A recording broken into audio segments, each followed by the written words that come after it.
शेर चांद पर भाषण दे रहा था, तभी पीछे से गिद्ध। शेर गुफा के अंदर जाता और दरवाजा बंद कर देता है। फिर 50 साल बाद बाहर निकलता है, पर गिद्ध अभी भी वहीं बैठा था। दरअसल इस शेर का बर्थडे पार्टी चल रहा था, लेकिन शेर को कोई अच्छा गिफ्ट नहीं मिला था। ये क्या तमाशा लगा रखा है तूने? लेकिन तभी तो शेर पगला जाता है, उठा के पटकूंगा। जिससे सारे जानवर वहाँ से भाग जाता है। पर तभी शेर को एक खत मिलता है। खत को पढ़ने के बाद गिफ्ट को खोलता है, बवाल चीज है बे। जिसमें शेर के जीवन के बारे में लिखा था कि 10वीं बर्थडे में शेर दुनिया से टपक जाता है।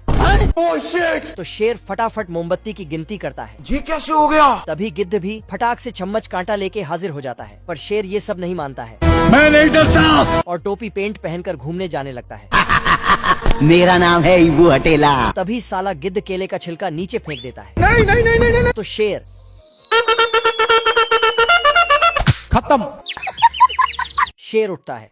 तभी पीछे से गिद्ध शेर के पूंछ में ब्रेड और चटनी लगा रहा था। तैयारों के भंडारे में गया था, अंदर गया था, हलवा खत्म। तो शेर ब्रेड को ले लेता है और तो साला गिद्ध नीचे बहुत बड़ा बर्तन रख देता है, जिसमें शेर आ टपकता है। बाप रे! गिद्ध उसके पैर में मोजा पहना देता है। तो शेर तुम्हें शर्म है? कुछ शर्म आया है? अरे नहीं भाई। फिर डंडा उठा के शेर गिद्ध को ठोकना चाहता है, लेकिन नहीं ठोक पाता है। तभी गिद्ध ऊपर पेड़ में दिखता है। अब तू यहाँ देख, तेरी औकात मैं दिखाता हूँ तुझे। तो शेर पेड़ में चढ़ने लगता है, लेकिन मैंने कुछ नहीं किया। फिर साला शेर अपने पैर में रॉकेट बांध के सस्ता सुपरमैन बन जाता है। लेकिन थोड़ा ऊपर चढ़ते ही शेर बहुत ऊपर चढ़ता है, किधर है? लेकिन गिद्ध नीचे आ जाता है बोले बेटा मस्ती नहीं। और कुल्हाड़ी उठा के पेड़ काटने लगता है। आज मैं मर गया भैया। तो शेर नीचे टपकने लगता है। मैंने कुछ नहीं किया। शेर को जलने की बदबू आता है, क्योंकि इधर गिद्ध ने शेर के पूंछ में आग जला दिया था। फटाक से पूंछ को बुझाता है और भाषण देना चालू करता है।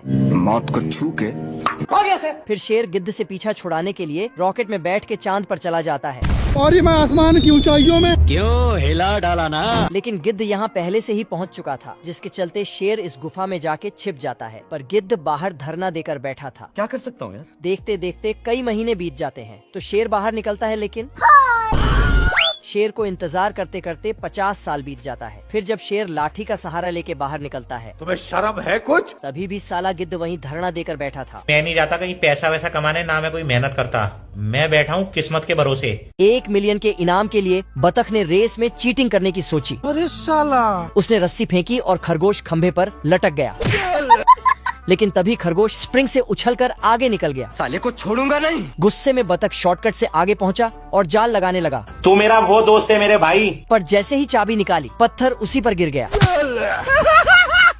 फिर उसने पेड़ से छलांग लगाकर ओवरटेक करने की कोशिश की। अरे मुझे चक्कर आने लग गया अब। आखिर में इलेक्ट्रिक गाड़ी लेकर भागा। खरगोश चिल्लाया, बड़वा। लेकिन बतख नहीं माना, स्पीड बढ़ाई और सामने था टूटा हुआ पुल। खत्म हो गया भैया मैटर। खरगोश टीवी बिल्डिंग पहुंच जाता है। साले को छोड़ूंगा नहीं। पीछे रह गया बत्तख इस बार अलग तरीका अपनाता है। अच्छा जी। वो जेट मशीन लगाकर सीधा ऊपर उड़ जाता है। अरे साला!